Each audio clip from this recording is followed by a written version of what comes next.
This is Back Your Blue on Extra 106.3. My name is Doug Coward, along with Daniel Madelon. He is the CEO of A Second Chance Bail Bonds and A Second Chance Monitoring.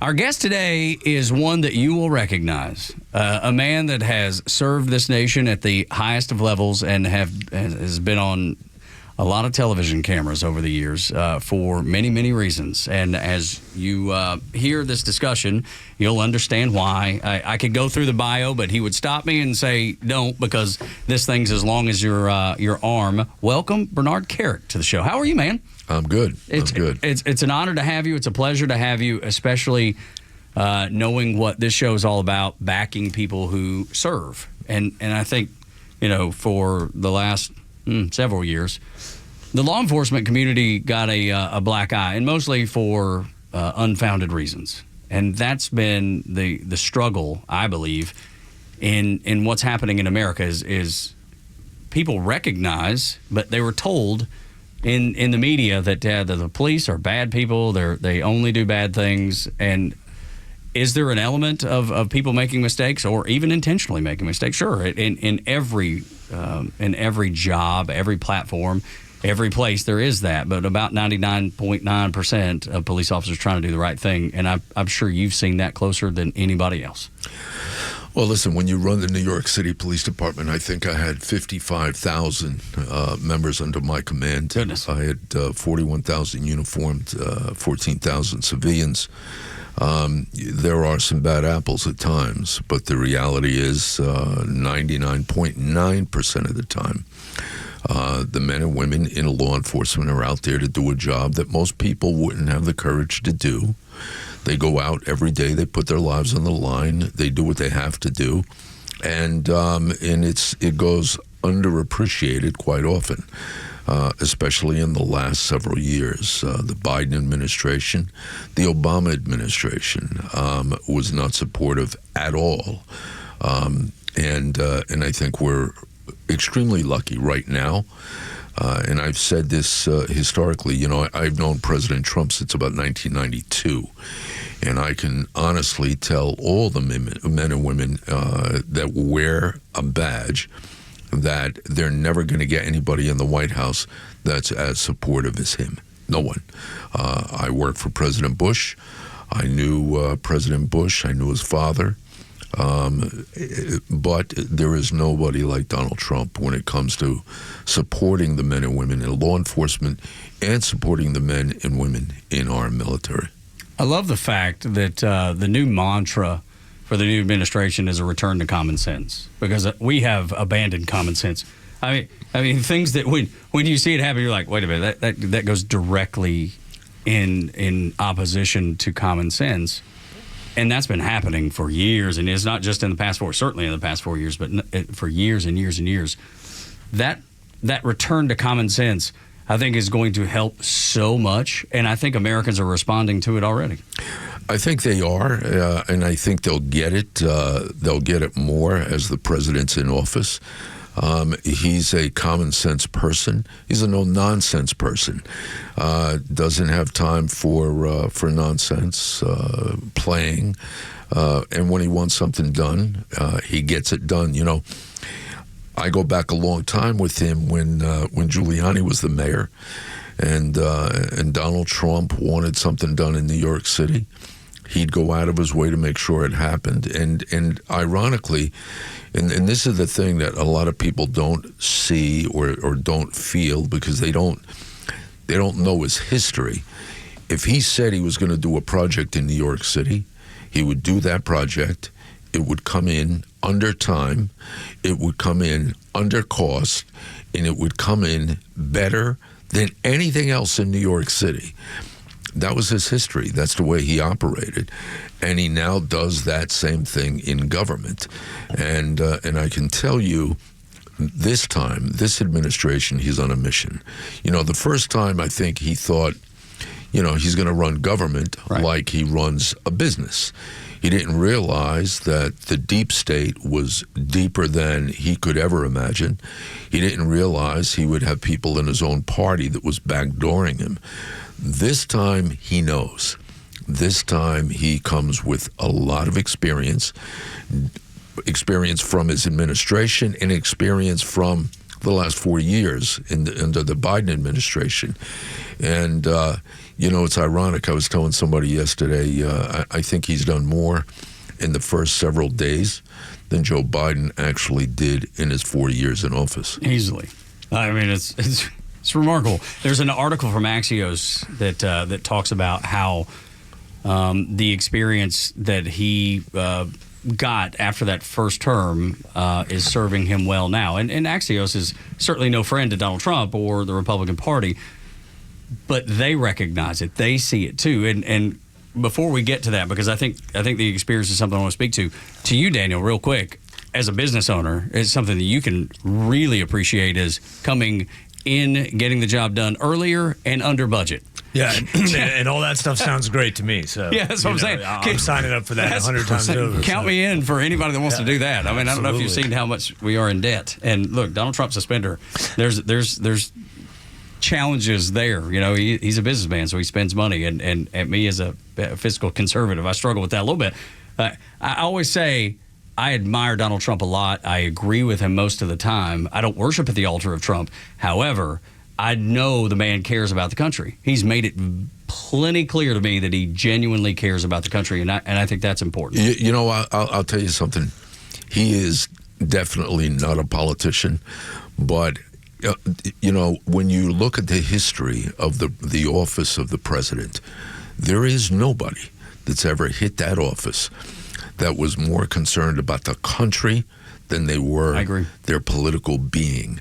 And that goes with in my opinion, this is my opinion, and I know many of these guys, members of the House and the Senate, guys that wind up in the White House. I know a lot of them, and I can tell you they're all politicians at heart. Donald Trump is not. Donald Trump is all about the country. That's what he's about. Whatever's best for the country is what he's going to do. And, is he perfect? Is he always right? No. Point to the person that is, though. No, there doesn't exist. Nobody. It doesn't exist. Right. But the reality is, he is all about the country, and whatever's going to make the country better, that's what he's into. I wish this was an original idea. It's not. I heard our afternoon guy say this, and I was like, oh my gosh, you're exactly right. The Donald Trump you're getting this time, the one that has a locked down administration, the one that Axios is reporting, we don't have any leaks. We can't anticipate what's coming. We don't have that if Donald Trump was in office 2 consecutive terms. The experience that you gave, Mr. Kerik, in that description doesn't happen consecutively. Now that he's been out of office, they've used lawfare against him. I mean, all of it has failed, and clearly the wheels fell off the bus on all of it.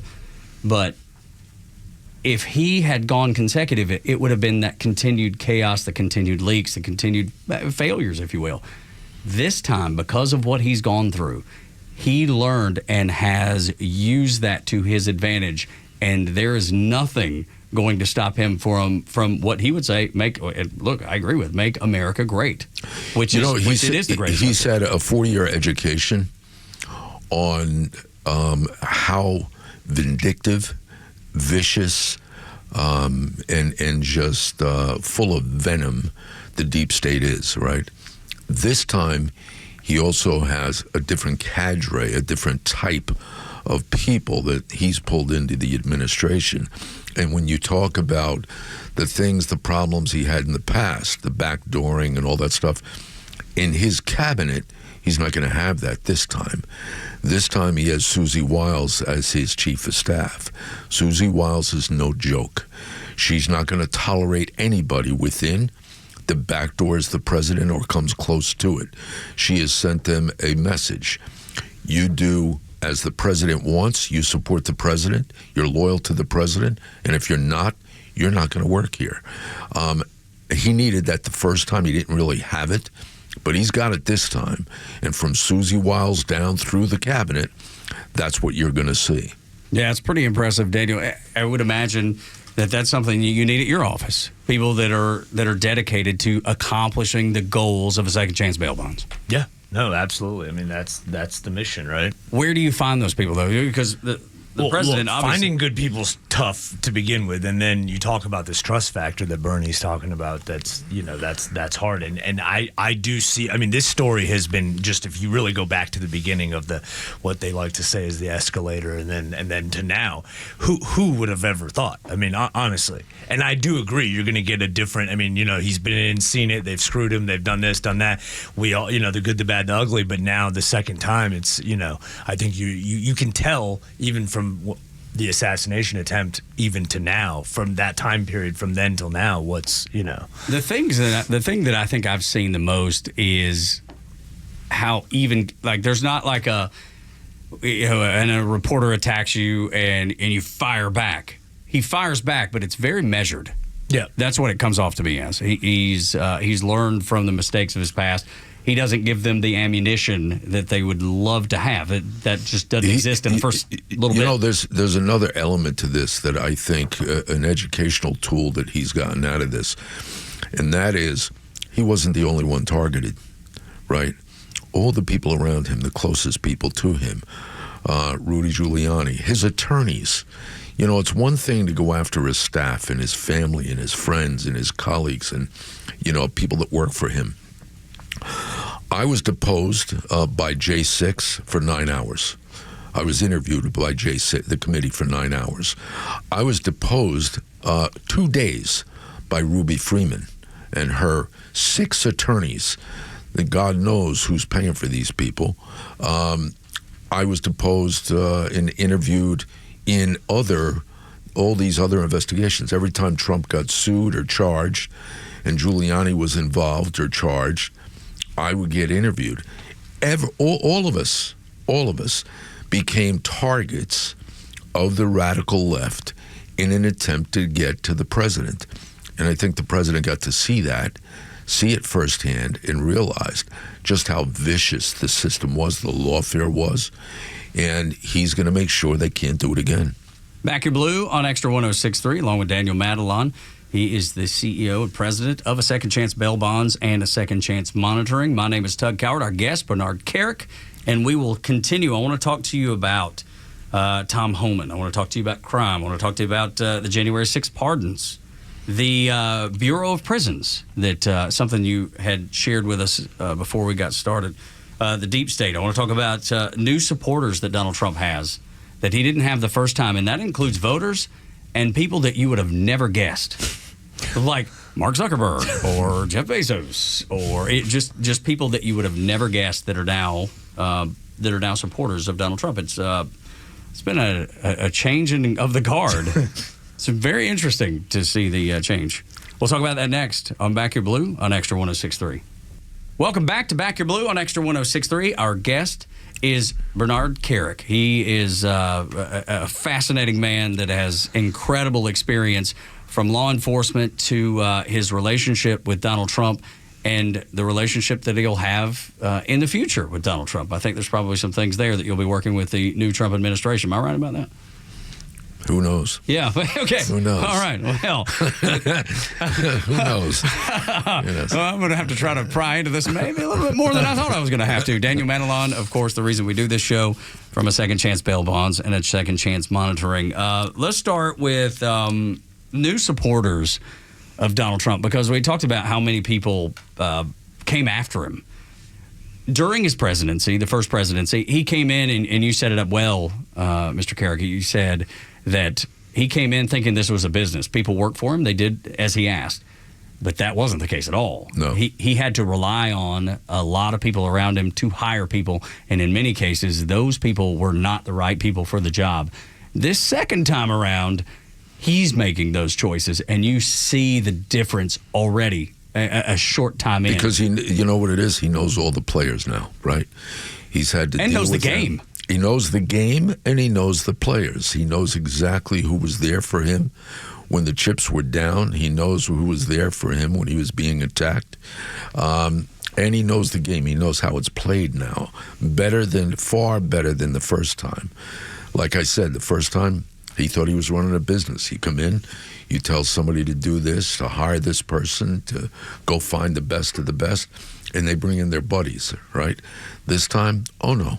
This time, he's picking people that he knows 100% are loyalists. He knows how they work. He knows how they operate. He knows he's not going to have internal problems. He has a chief of staff that is no nonsense in Susie Wiles.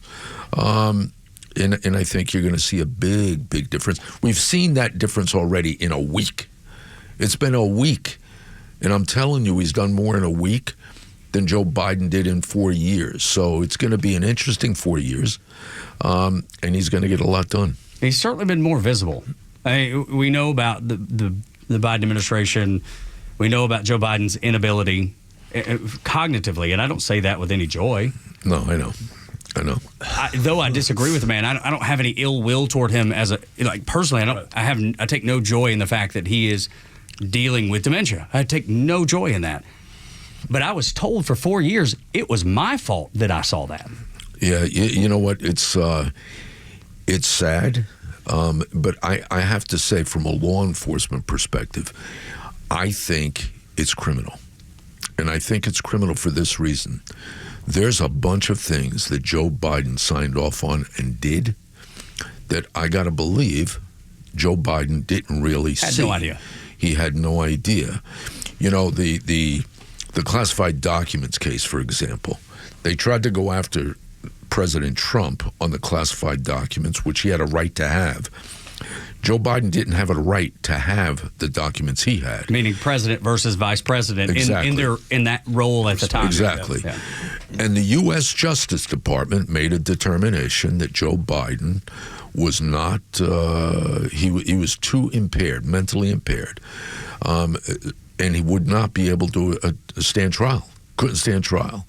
Well, if the President of the United States doesn't have the ability to stand trial on that issue, how did he have the ability to make a determination on 2,300 pardons, on on the other things that were done under his administration?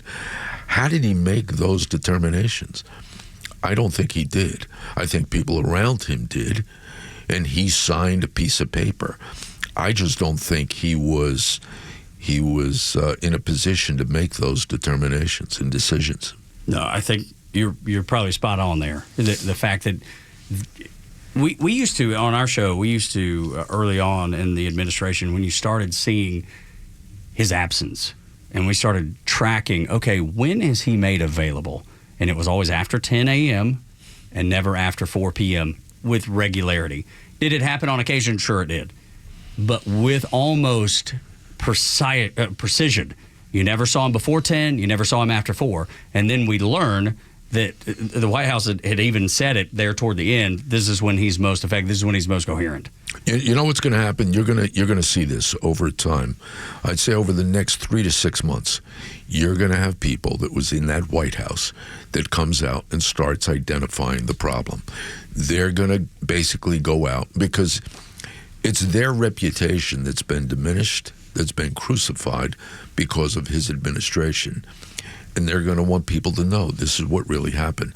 I think within the next 6 months, you're going to hear people talking. This is what they were doing. This is how they did it. This is why they did it. And he was in no position to be the president of the United States. I bet it doesn't take 6 months. Yeah. I bet it doesn't take 6 months. Probably You're not. already seeing the media. I mean, this is the media that told you Trump was going to be a dictator and just all this, insane. You have to be crazy, and you're already seeing them say, I think it was on NBC, if I'm not mistaken, when they were like, the most underreported story is Joe Biden's decline, and I'm thinking to myself as I watch NBC say this, I'm going, okay, well, why now?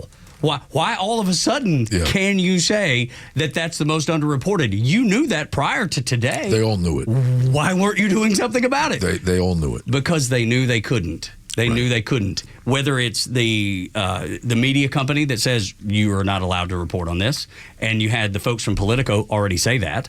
Right. You had a Politico journalist say, I was told I could not report on this. And you're going to hear that from other media venues as well. Absolutely you are. So I think we're already starting to see that. And there are going to be people that see dollar signs and go, I can write a book. Oh, 100%. I can do an expose. There's ways for me to make money because of the position 100%. That I held. Yeah, it's coming. That's absolutely coming. You're exactly right.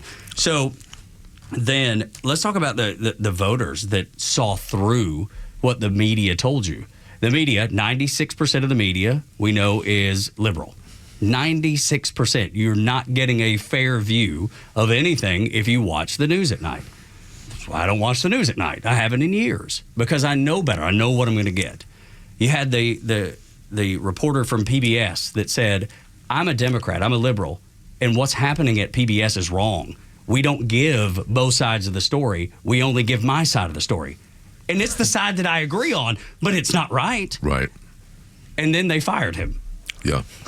That's when you know, wait a minute, if everybody's echoing the same thing, and then the one guy that has the courage to step out and say, you know what, it's not right, and then they give him the axe, that's when you know that things are not going well. Now you're seeing that change, though. You're starting to see the shift. I mean, Jeff Bezos says at the New York Post, we're going to be a little more fair and balanced, or that's going to be our attempt. The owner of the LA Times said the exact same thing. We can't blend our opinion with the news anymore. And that happens on any news outlet. Fox, ABC, CBS, all of them do it. You know what happened? And I think I relate this back to 1993 when Giuliani came into office. New York City was the crime capital of the country, the murder capital of the country. Giuliani came in and basically said nobody wants to live, visit, work, go to school in a place where they're not safe. And if we fix the safety and security of New York, everything else will flourish, right? Real estate values, economic development, tourism will all flourish. And he was right. But in order to make that change, New York City had to become a cesspool. And I think here in the United States over the last 4 years, that's what happened. The country had declined so severely, and then the influx of all the illegals, even the left-wing media, as left as they can be, in those editorial rooms, they were having arguments on, wait a minute, listen, I know what the board wants out, but you know we can't because of who we are. I think there was a bunch of that, and I think the American people, they went beyond it. You know, I've got liberal, not radically, but pretty left-wing liberal friends in New York City. Sure. Yeah. They've been in New York City their whole lives. They were calling me like nuts. You know, he's got to win. He's got to win. Please tell me he's going to win. And I want to say, you know, you morons voted for the other guy last time. Exactly. Now all of a sudden you're dying, right? The reality is the American people saw it. They saw it. They felt it. And when they feel it, especially in these big cities, you know, New York, Atlanta, Chicago, Baltimore, Seattle, Portland, when those big cities start to feel that drench of crime that they can't get out from under, and that's where the big money is, that's when you're going to see change. It was funny to me, I don't know about Daniel, if you recall this. I think one of the politics is ugly.